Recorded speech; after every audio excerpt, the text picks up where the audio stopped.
I'm Chloe, 27, female. I work as a retail associate, living a pretty simple life in the same town I grew up in. My older sister, Olivia, was the successful one, a high-powered financial analyst. I was the quiet one, the one who stayed close to home, especially to help with my dad, David, before he passed away 6 weeks ago after a long illness. The grief has been a thick, suffocating fog, wrapping our family in a silence that felt heavier than sadness. My mom, Susan, seemed lost, and Olivia, my 29-year-old sister, was handling everything with her usual crisp efficiency. I thought the worst was over. I thought we were just beginning the slow, painful process of healing. I was wrong. The worst was waiting for us in a sealed envelope in our family lawyer's office, and it was about to prove that my entire life, my entire family, was a 29-year-old lie. Before this story unfolds, I'd love to connect with you. Please let me know in the comments where you're watching from and what time it is in your corner of the world. It's amazing to see how far these stories can travel. The reading of the will was scheduled for a Tuesday. The air in Mr. Harris's office was stale, smelling of old paper and furniture polish. Mr. Harris, a kind man of 55 who had known my father for decades, looked at us over his glasses with a somber expression. My mother, Susan, sat stiffly in her chair, her purse clutched in her lap. Olivia, beside me, was already checking her work email on her phone, as if to prove she was too busy for this. I just felt small and sad, wishing I was anywhere else. "Thank you all for coming," Mr. Harris began, his voice a gentle rumble. David was a meticulous man, and his final wishes are laid out very clearly. He started reading. It was standard, the house his business, a successful local construction supply company, his investments. He left a donation to the local animal shelter where we'd gotten our dog Buster years ago. He left his classic watch collection to a cousin. My mother was to be taken care of with access to his pension and a generous stipend. It all sounded normal. I could feel Olivia starting to relax next to me, probably calculating the value of the assets in her head. Mr. Harris paused and cleared his throat.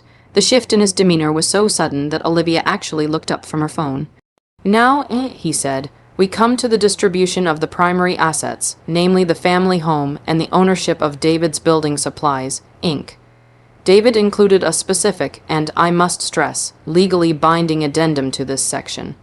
My mom's hand, which had been resting on her purse, tightened until her knuckles were white.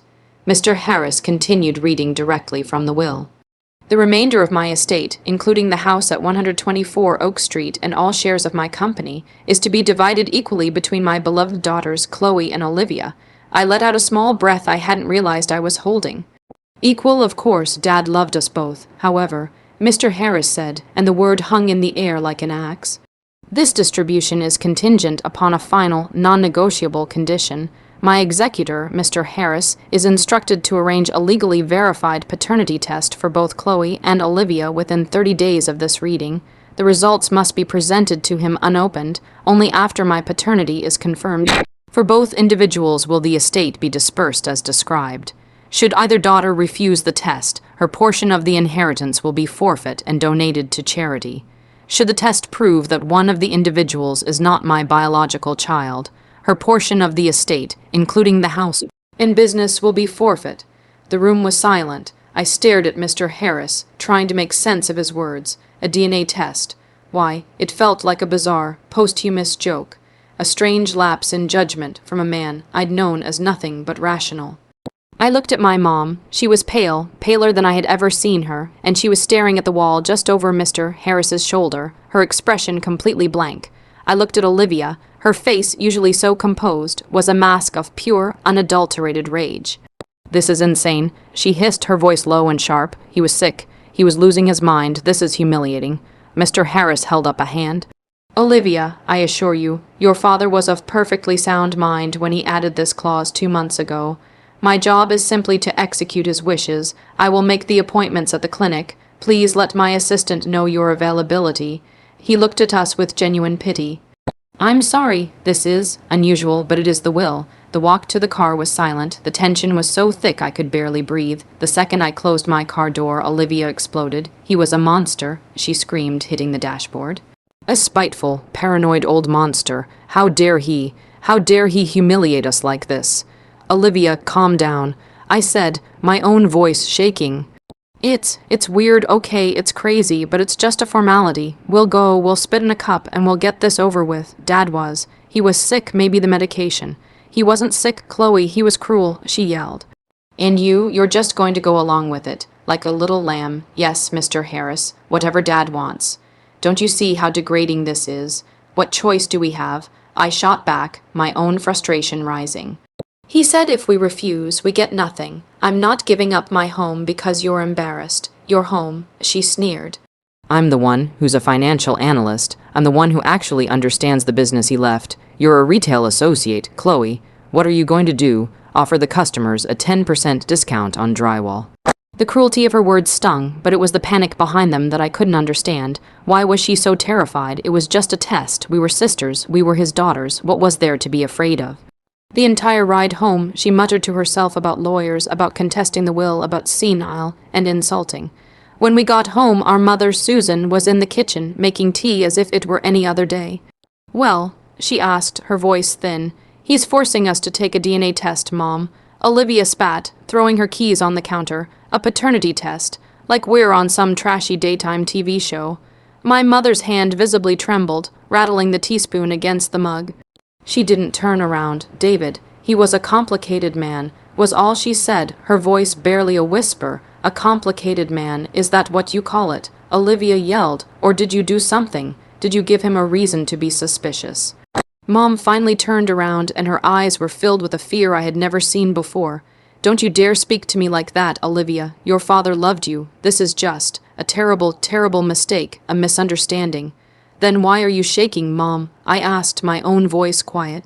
Why does this feel real? Just drop it, both of you. She snapped, a rare show of anger. Go, take the stupid test, prove your paranoid father wrong, and then we will never speak of this again. She marched up the stairs and slammed her bedroom door. Olivia and I were left standing in the kitchen, the silence between us now filled with a new, dark, and terrifying suspicion. Olivia wouldn't look at me. She just grabbed her keys and left, slamming the front door behind her. I was alone in the house, the words of the will echoing in my head. Mr. Harris's office, true to his word, had scheduled our appointments for the following Friday. Olivia and I were booked for the same time, a move I suspected was intentional to prevent either of us from backing out. Olivia didn't speak to me all week. She stayed at her own apartment across town, ignoring my texts and calls. When I saw her at the clinic, she looked awful. She was wearing expensive clothes, as always, but her hair was messy, and there were dark circles under her eyes. She looked like she hadn't slept. Olivia, I said, walking up to her in the waiting room, let's just get this over with, Chloe, she said, refusing to make eye contact. She was already holding her ID and insurance card. The clinic was sterile and bright, smelling of hand sanitizer. It made the whole thing feel even more clinical and cold. We were called back together by a nurse who looked entirely too cheerful. All right, Chloe and Olivia, she chirped.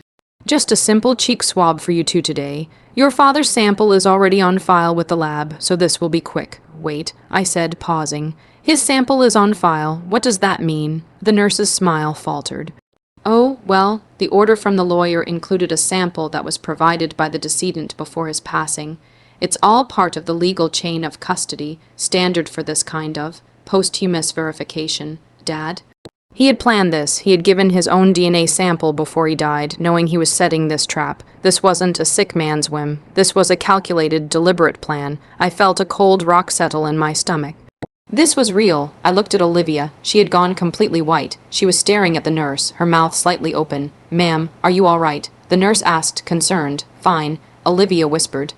Just fine. The nurse took my swab first. It was quick. Just a rough scrape inside my cheek. I felt nothing but a growing sense of dread. Then it was Olivia's turn. As the nurse swabbed her cheek, Olivia's eyes met mine across the small room. I didn't see anger in them anymore, just pure, unadulterated terror. We were told the results would be sent directly to Mr. Harris in 7-10 business days. We walked out of the clinic and into the bright sunlight, which felt offensive. Olivia, I tried, reaching for her arm. She snatched it away. Don't, she said, her voice breaking. Just. Don't, Chloe, leave me alone. She practically ran to her car and drove off, leaving me standing on the sidewalk, the world tilting beneath my feet. What was going on? What secret was so terrible that it had my strong, perfect, invincible sister running scared? And why did I suddenly feel like I was the only person in my family who wasn't in on it? The next 10 days were the longest of my life. The call came on a Thursday, 9 days later. I was at work, ringing up a customer for grout and tiles, when my phone buzzed with Mr. Harris's number. I excused myself and ran to the break room, my heart hammering. "Chloe, it's Mr. Harris. The results are in. I've left a message for Olivia as well. Can you both come to my office this afternoon? Say 4 p.m. Are they? Did you open them?" I stammered, "No, Chloe. As instructed, they remain sealed. You will open them here together. I'll see you at 4. He hung up. I spent the rest of my shift in a daze. I drove to the lawyer's office, my hands slick with sweat on the steering wheel. Olivia was already there, sitting in the same chair as before.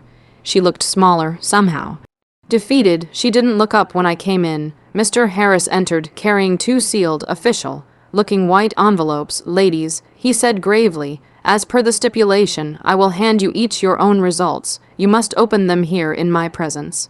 He placed one envelope in front of me and one in front of Olivia. My name was printed on mine. Her name was on hers. I fumbled with the seal, my fingers thick and clumsy. I pulled out the single sheet of paper. It was covered in scientific-looking text, but all I cared about was the box at the bottom. I scanned the words, my eyes blurring. Subject: Chloe last name comparison. David last name result. Probability of paternity 99. 999% conclusion. Paternity confirmed. A wave of relief, so profound it made me dizzy, washed over me. I laughed, a short, sharp, hysterical sound. Confirmed. I said, holding it up, "See, Olivia, it was all just Dad being weird." I turned to her, a smile on my face, ready to laugh this whole nightmare off. The smile died. Olivia was staring at her own paper, but her face was blank, utterly, terrifyingly blank.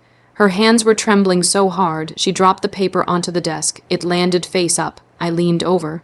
I read her paper. Subject: Olivia last slightly different last. I read her paper. Subject: Olivia last slightly different last name. No, it was our last name just. The context was different. Subject: Olivia last name comparison. David last name result. Probability of paternity 0. 0.00% conclusion. Paternity not confirmed. 0.00%. The world stopped. The buzzing in the break room, the customer's question, Mr. Harris's somber tone. It all crashed into this one impossible moment. "Olivia," I whispered. She didn't move, she didn't speak. She just stared at the paper. "Mr. Harris," I said, my voice high and thin, This is a mistake. This is wrong. They must have mixed up the samples. This isn't real. Mr. Harris looked at Olivia, then at me, and his eyes were filled with a deep, profound sadness. He had known this was a possibility. "I'm afraid the lab is bonded, Chloe," he said gently. "The chain of custody was perfect. The results are accurate." "No," Olivia said. Her voice was a cracked whisper. "No, he's lying. The test is lying. Olivia," Mr. Harris said, his voice firming, "there is one more item as per your father's instructions. Now that the results are known, I was to give this to Chloe." He reached into his desk drawer and pulled out another envelope. This one was different. It was thick, pale blue, and my name was on the front in my father's familiar, spiky handwriting. "Mr. Harris, what is this?" I asked, taking it. He said you would know what to do." Mr. Harris replied. "What about me?" Olivia demanded, her voice suddenly rising to a shriek. "What do I get? What about my letter?" "There is no other letter, Olivia." Mr. Harris said, "The will is now clear. As you are not a biological heir, the contingency clause is enacted. Your share of the estate is forfeit." Olivia made a sound, a choked, agonizing sound, and I finally understood her panic. She wasn't afraid of being humiliated. She was afraid of being found out. She knew. This entire time she knew. I didn't open the letter in the office. I couldn't. Olivia had collapsed into a sobbing, raging heap. She was screaming about lawyers, about suing the lab, suing Mr. Harris, suing me. It was ugly. Mr. Harris had to call his assistant to help escort her out. I drove home in a stupor, the pale blue envelope heavy on the passenger seat.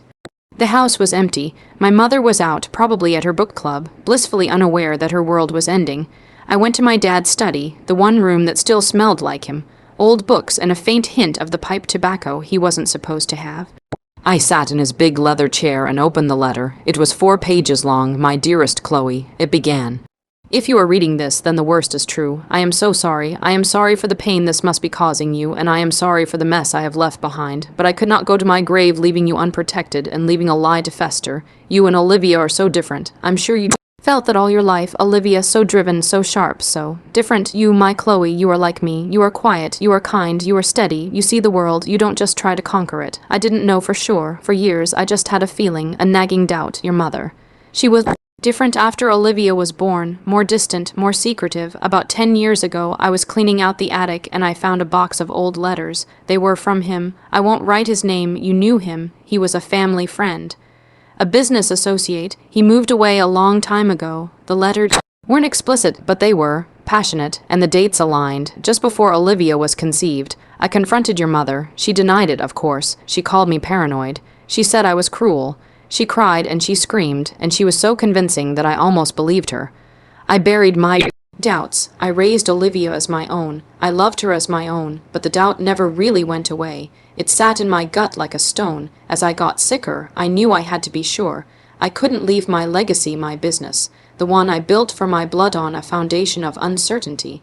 I couldn't leave you, my quiet, loyal Chloe who has always been by my side, to be bulldozed by a sister who I wasn't even sure was mine. So I did this. I hired a private investigator. He confirmed my suspicions about your mother's affair, and I set up the will. It was the only way I knew to get the truth. I'm sorry if it feels cruel, but the lie was crueler. The business is yours, Chloe. The house is yours, everything. There is a small trust, which I set up years ago for Olivia, that she will still receive. I am not a monster. She will not be destitute, but my legacy, the work of my life, that belongs to you. I love you. Don't let this destroy you. Let it make you strong. You are my daughter. You are a good person. Be fair, but be firm. Your life is yours now. Love, Dad. I sat there, the pages clutched in my hand, tears streaming down my face. It wasn't relief, it wasn't anger, it was just a profound, hollow sadness. He knew, he had known, or at least suspected, for a decade, and he had lived with that, loving a child that wasn't his, all while his wife lied to his face every single day. The front door opened downstairs. Chloe, my mother called out, "Are you home? I'm back. Did you hear from the lawyer?" I walked down the stairs, the letter in my hand. The DNA results were in my purse. My mother, Susan, was in the kitchen, taking groceries out of a bag. She looked normal, happy, even. I stopped at the market. She said, smiling, "I got those strawberries you like." She knew. I said. My voice was hoarse. My mother's smile froze. She turned, a carton of milk in her hand. What are you talking about? Olivia. She knew. She knew Dad wasn't her father. I stepped into the kitchen, my whole body shaking. And so did you. It wasn't a question. The milk carton slipped from her hand. It hit the floor and a white puddle spread across the tile, but she didn't seem to notice. Chloe. I don't know what you mean, the tests. They must be wrong. Stop, I said. Just, for once in my life, stop lying. I threw Olivia's DNA results on the counter. 0. 0%. That's what it said, Mom. A big, fat 0. Dad was not her father. My mother sank into a chair, her hand over her mouth. The dam of her 29-year long lie was finally breaking, and it was. Pathetic. Who was he? I demanded. Chloe, please. She sobbed. Who was he, Mom? I screamed. Who did you betray us for? Who did you lie to all of us for? It was Robert. She whispered, the name barely audible. Robert Milson, Dad's first business partner, the man who had moved to Arizona 28 years ago, the family friend my dad's letter mentioned. It all clicked. You had an affair. I said, the words tasting like ash. You had an affair. You got pregnant, and you passed Olivia off as Dad's. You let him raise her. You let me believe she was my full sister. My whole life, my entire childhood, is a lie. I loved him. She cried, her voice desperate.